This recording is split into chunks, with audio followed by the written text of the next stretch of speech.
The Fall of the House of Usher, Part 1, by Edgar Allan Poe. One dull, dark day in autumn, I was traveling on horseback through a dreary stretch of countryside. At nightfall, I came in sight of the House of Usher. This was the home of Roderick Usher, who had been my childhood friend. It had been many years since he and I had seen each other. I lived at the time in a distant part of the country. However, he had recently written me a long letter telling me of a serious illness and of a mental disturbance that had taken hold of him. He said he had to see me as his best, oldest, and only friend. He hoped that his health would improve with my cheerful company. The only answer I could possibly give was to go at once to his home.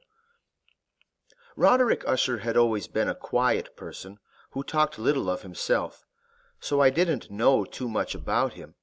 Yet I did know that his family was an old one. Many of his ancestors had been famous for their artistic and musical abilities. Others were known for their exceptional generosity and charity. In the part of the country where he lived, the House of Usher had come to mean both the family and its ancestral mansion. Now, on this dark autumn evening, I was approaching the House of Usher. It was a melancholy-looking building, and I looked on it with an icy sinking of the heart. The walls were gray and bleak, covered only by a string-like web of moss and other clinging plants. I looked at the vacant eye-like windows, and at the few white bare trunks of decaying trees that still stood in the damp, swampy ground surrounding the old house. As I looked at the house, it seemed to me that it was being wrapped in a strange, vaporous cloud. A mystic fog seemed to rise from the decaying trees and nearby swamp until it covered the gray stone walls. Yet the walls stood upright and perfect. Only a few stones were crumbling.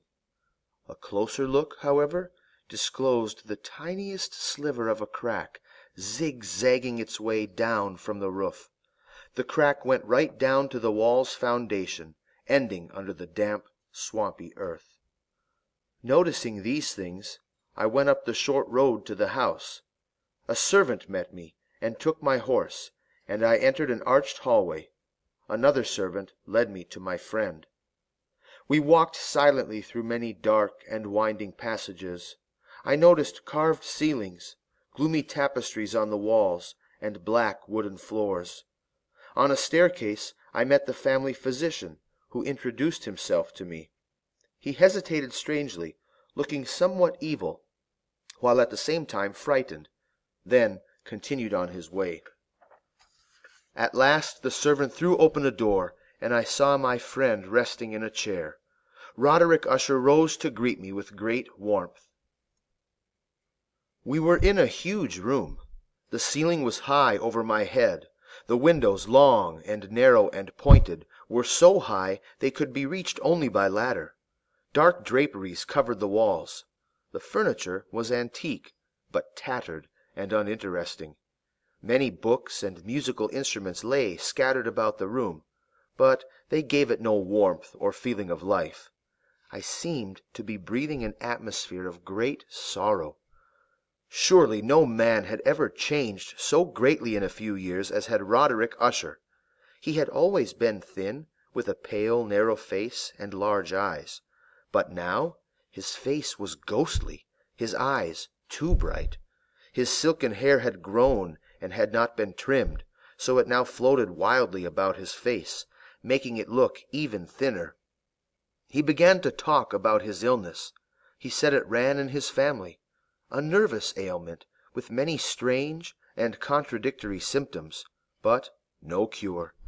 His body was so extremely sensitive that only the softest clothing could touch his skin, only the blandest food could tempt him, and only the faintest light could glow without injuring his eyes. He could not bear the odor of any flower, and he was filled with horror by all sounds except the gentlest music played by stringed instruments. He was also plagued by strange terrors. "I dread the future," he said. "I shudder at the thought of any coming event. I feel that I will lose my life and reason together in some uncanny struggle with a grim fantasy. I know that fantasy to be fear." He talked on, telling me also some superstitions about his mansion that filled him with terror. He could not describe them, other than to say that the gloomy forms of the walls and turrets and swamps seemed to be affecting his spirit, yet for some unexplained reason he had not been able to bring himself to leave his ancestral home for many years. Then he went on to explain that his gloomy spirit was further burdened by the severe and incurable illness of his beloved sister, Madeline. She was his sole companion, and his last and only relative on earth. "Her death," he said bitterly, "would leave me the last of the ancient family of the Ushers." While he spoke, Madeline entered through one door at the far end of the room, and disappeared through another, without even noticing my presence. I stared at her in astonishment and dread, though I knew not why. When I turned back to her brother, I saw his face buried in his hands, and passionate tears trickling through his emaciated fingers. Madeline's illness, he informed me, quite puzzled her physicians. She had lost interest in everything. She was wasting away to a shadow, and for long periods of time she would sit or stand quite still, unmoving for hours. Later that evening, my friend sadly informed me that Madeline had been bedridden with exhaustion, and with the deterioration and emaciation caused by her disease. Therefore, the glimpse I had gotten of her would probably be the last I would get, at least while she was living. After telling me these things, Roderick Usher talked no more of his sister. In the next few days I tried earnestly to cheer my friend. We read together, or I listened to his wild strumming on the guitar, his fingers causing it to speak in an unearthly voice. Usher had also inherited the artistic talents of his ancestors. I watched as he painted. He worked feverishly, painting several canvases in succession. One of his paintings in particular stays in my mind. It was a small picture, showing only the inside of a very long rectangular tunnel, with low walls, smooth and white. The design showed this tunnel to be far below the surface of the earth. There was no window, no opening, no torch to produce any source of light. Yet the scene seemed as bright as though it were lit by the rays of a splendid, hidden sun. How strange! We talked during those days of many things. Usher confided to me an idea he had, an idea that things, even plants and stones, had knowledge and a purpose for being, just as animal and human life has. I was sure that these ideas were proof of his disordered mind, until I heard his next statement. "The proof, dear friend, the proof of what I have said is this. You have seen the swamp that surrounds the walls. There is a cloud, an atmosphere, rising from this swamp, swirling about the house. It enfolds the walls, pressing in upon them." I looked up with a start, for this was the very thought that had overcome me when I approached the old mansion. Roderick continued, "This atmosphere rises from the swamp to press on me.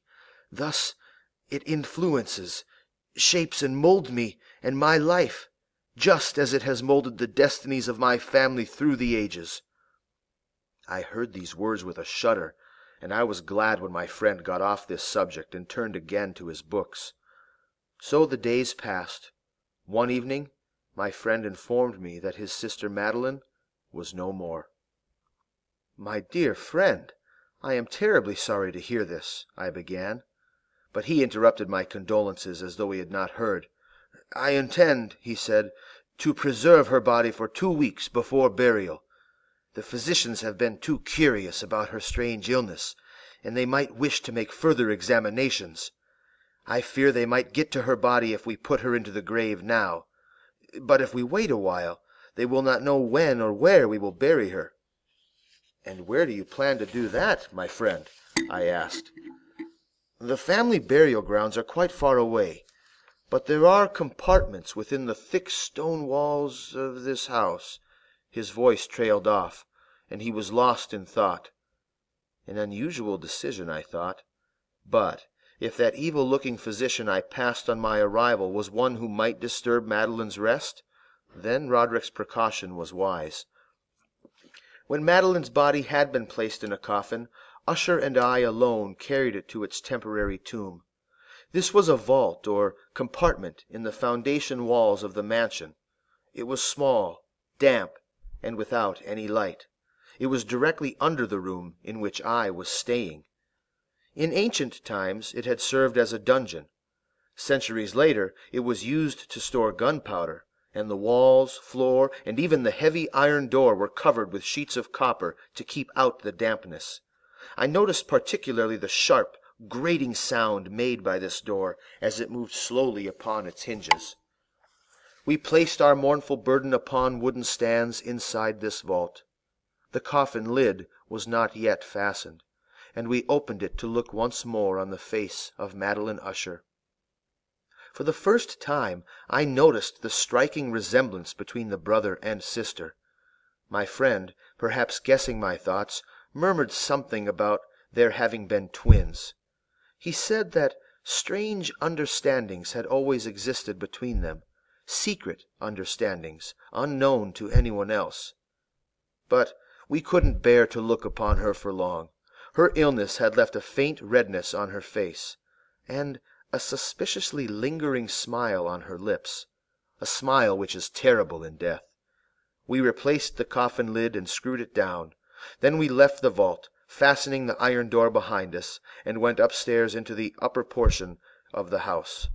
This was almost as gloomy as the vault we had just left.